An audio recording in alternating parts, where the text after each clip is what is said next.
It's time to be real. Isn't that fitting? Okay, cool. Hello, my name is Christian, and I grew up as a Jehovah's Witness, and it was something that I was born into, and that I woke up to the reality of it around February of 2023. I'm holding this. I feel like I need to hold this. Some selenite. Some selenite.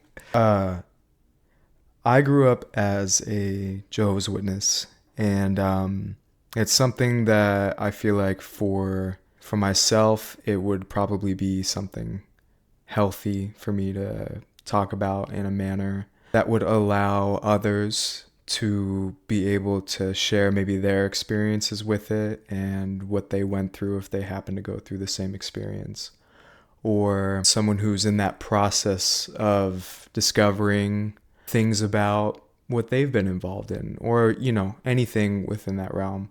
I want to be able to share what I went through and the things that have helped me to work through it, and the struggles and some of the pitfalls that I have succumbed to. Hope I said that right. But it's gosh, it's a long story, and probably over the last 2 years. Let me think. Almost 2 years. February of next year will be 2 years.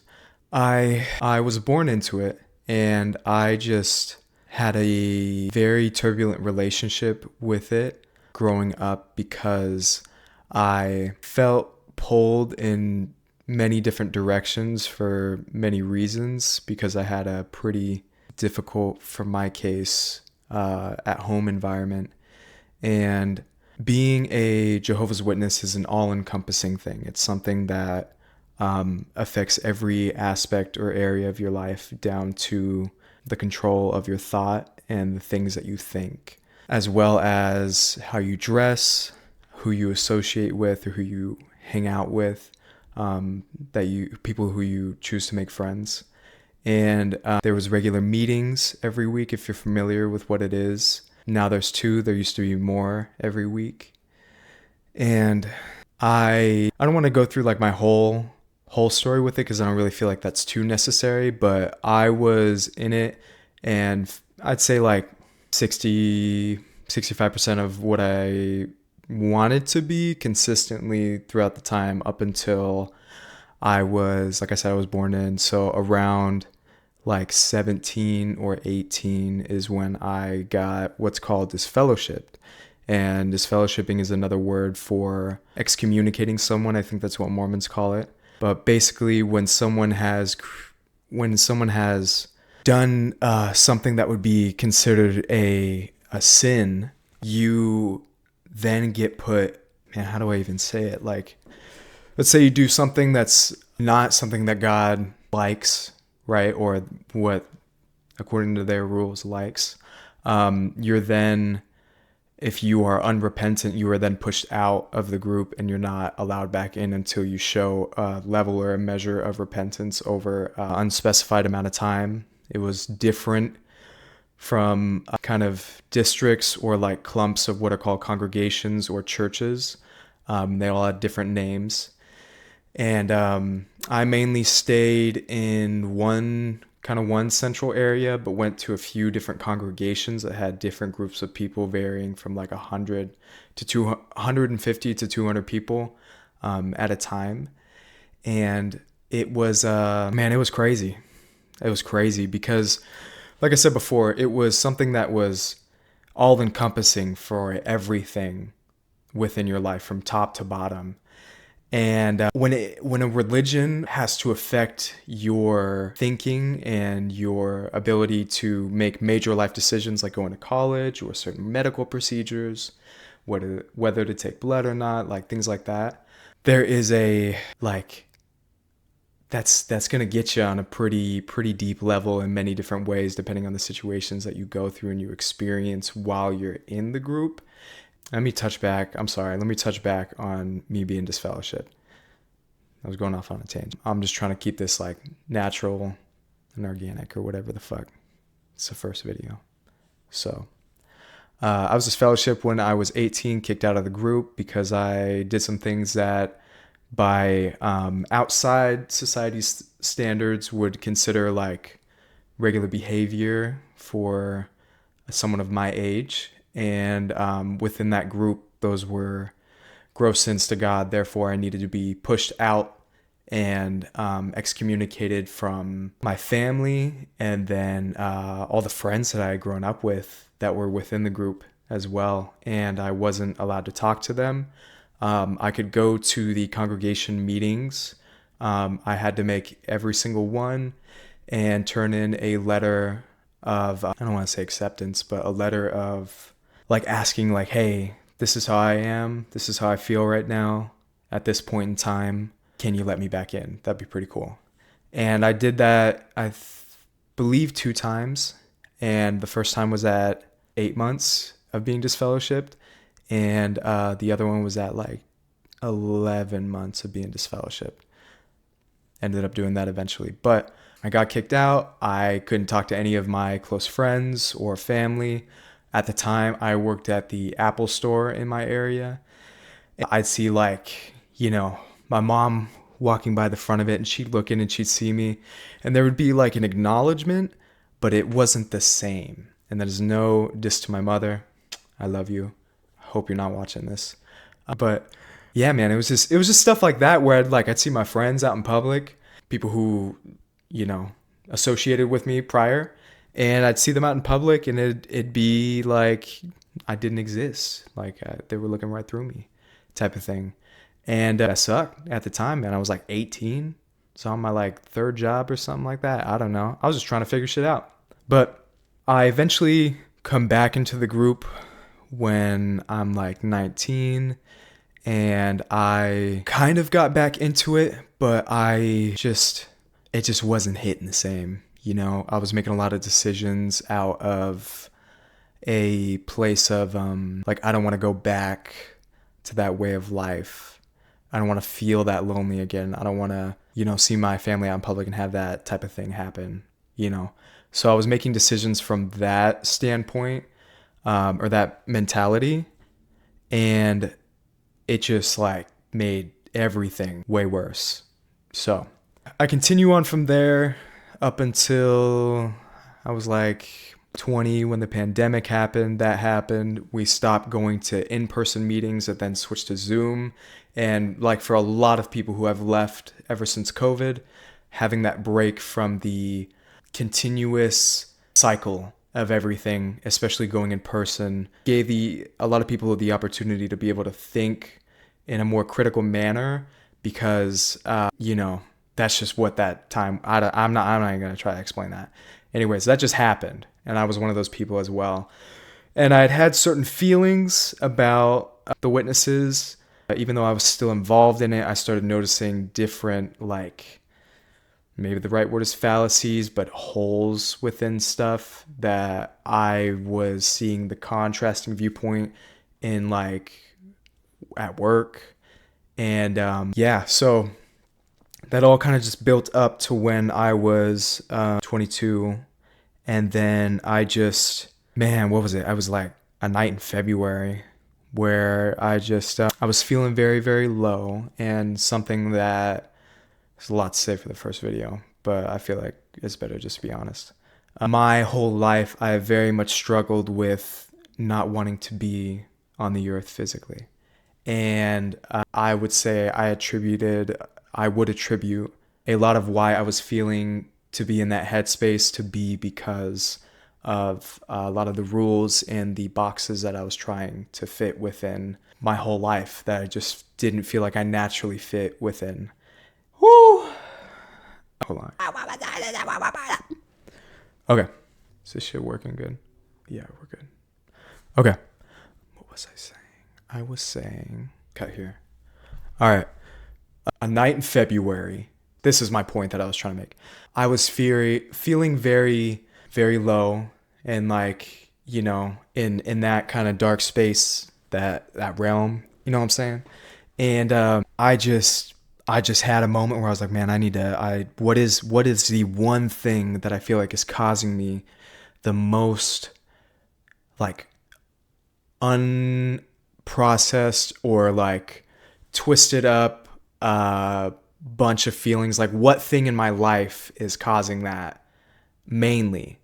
I was just at a point with how I was feeling that I was like, I gotta figure this out. This is the thing. I've not wanted to look into this or dive into it for fear of what I was told growing up of like, hey, if you look at any outside information or you look at anything that is in contrast to the official websites that we put out and the things that we publish, that's very bad and that's a very bad sin. And even a video like this would be absolutely like horrendous in the case of me just talking about my experience.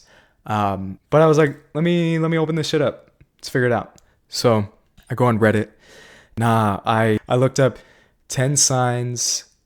No. I looked up signs to know if you're in a cult, and there was an article on medium.com and it said 10 signs to know that you're in a cult. It started listing out a lot of major things that I had questions about that I didn't know that I had questions about in the way that I did. A lot of it was us versus them mentality, the feeling or belief that the end of the world is coming, that they are a chosen people by God, excommunicating or disfellowshipping people, pushing out people who have contrary ideas to the group. So then what does that then make a group like that has, in my opinion, in my feelings, some pretty high standards? That's not good. I just looked at it and checked it out. I started having a pretty emotional reaction once I started reading the reasons, because it didn't say anything about Jehovah's Witnesses within the article, but it did mention, I think, Mormonism or something to that effect, to where I could relate it. Like, oh, I've heard the group that I'm involved with or the religion that I'm involved with is likened to Mormonism. Yeah. Then from there, I went to the XJW subreddit and scrolled through there for about 5 minutes. And after those 5 minutes, I had like this.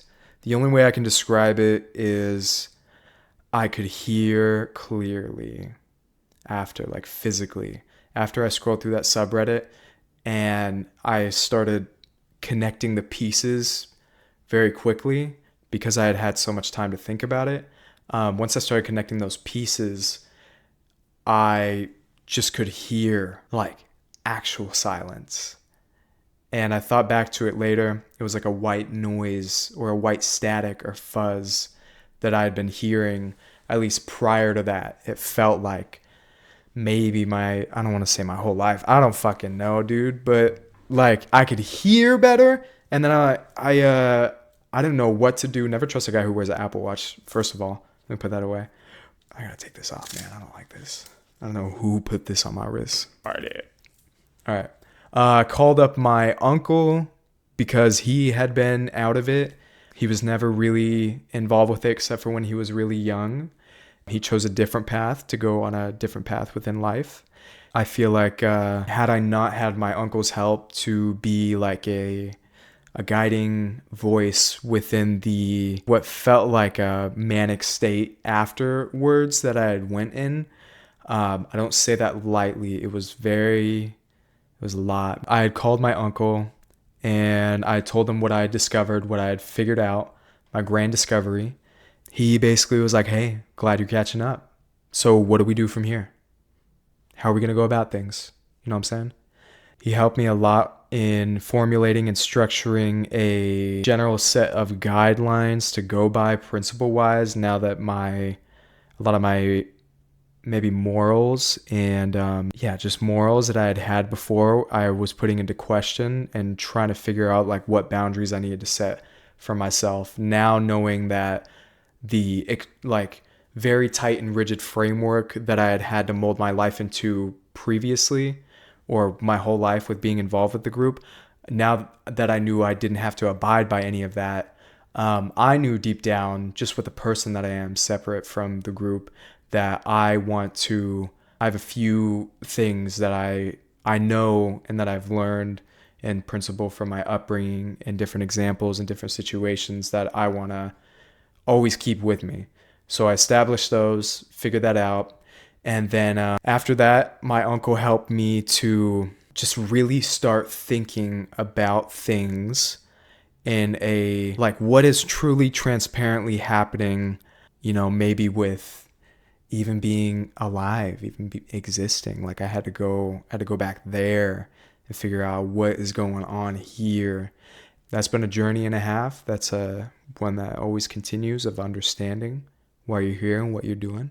But he put me on to a lot of just Eastern philosophies, gave me some good books, did my own research, and from there, with a lot of my own research and my own time that I put into figuring out answers for the questions that I had, I then dove into a good and fair amount of just general spirituality and loving the earth, and not just putting boxes and putting labels on things like I had been so used to before with being a witness. I'm not too educated on other denominations of Christianity. I know that there are thousands, but I can't think of any off the top of my head that do specifically what witnesses do in the way of giving God a name, like widely, that they use widely. Whereas most denominations of Christian just call it God, then there's Jesus, then the Holy Spirit, and that whole thing about. So anyways, man, I had some pretty tough personal stuff that I had to work through. I had to end a relationship at the time that I did not want to end, and the other person involved in it was also a witness, and I was with that person for a couple of years up until that point, and I felt at the time with such a deep realization that I was having, and the attachment that I felt that the person that I was in a relationship with had to that, I felt like I didn't want to not impede, but I didn't want to like get in the way of them being successful with it if it actually gave them fulfillment and joy. I didn't want to do that because that is, your relationship with a higher power, and whatever you want to do with that is what you do with that. That's cool. That's on you. I got my own thing with that. So I had to end that relationship abruptly, which sucked, And after that, man, I went through some pretty. Like the best way I can describe it was, I don't want to say like unplugging, but like I had my roots all deep down in that group, and like with hundreds of people that I just met throughout the years that saw me grow up from an infant to then being in my 20s. The process from like February to probably like March of this year was just like taking my roots out of that and separating from it and trying to figure out where am I going to go plant myself now. Do I even need to stay planted? Am I able to like move around if I want to in my life and when I think about stuff? And I have been able to.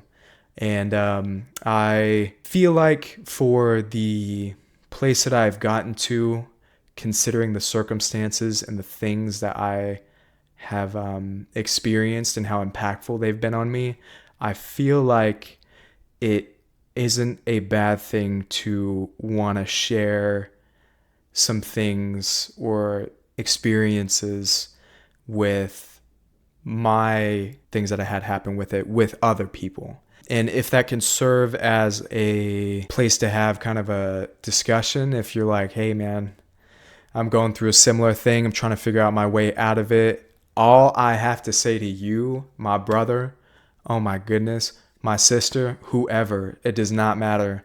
Like if you are going through a similar situation where you're questioning your beliefs of whatever group you're a part of, I want you to know genuinely from me that there is absolutely a way out of it, and that there is such a beautiful light at the end of that tunnel, metaphorically. There absolutely is. And I mean that, and I hope that that can be felt. However, I share like the experiences that I've had, and I'll find out a way to do it like in segments and stuff like that. But like, you will be okay. I promise you, you will be good. Like, more than good. You will be great. Think about, how is this happening for me and not to me? And reframing things in that manner, no matter what it is, if it's smaller things, if it's bigger things, everything. I probably do everything. Think about, how is this happening for you? Even if it's a pretty like dark situation, no matter what it is, just try and ask yourself that question. And if you're not in a mentality where you are extra hard on yourself, like you victimize yourself, but you can rather look at things from a third person perspective, that was incredibly helpful for me with trying to get out of this group, man, and having to go and move out on my own, move out of my family's house, break up from my relationship, change jobs. I had a close friend that had passed away of cancer. Like, a lot of stuff happened in one concentrated time. My leading thing through it, that I had to remind myself of, but that was not easy at all to remind myself of, was, how is this happening for me and not to me?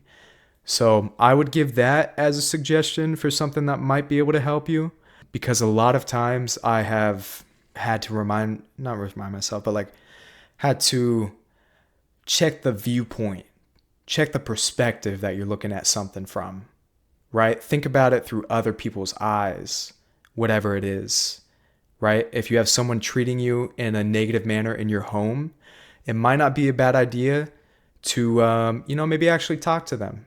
Try to talk to them about whatever it is, depending on the person and how it goes. I get that there are situations that aren't the easiest. Look at things from other people's perspectives and try to see through their eyes how a situation might be affecting them and how they may perceive you.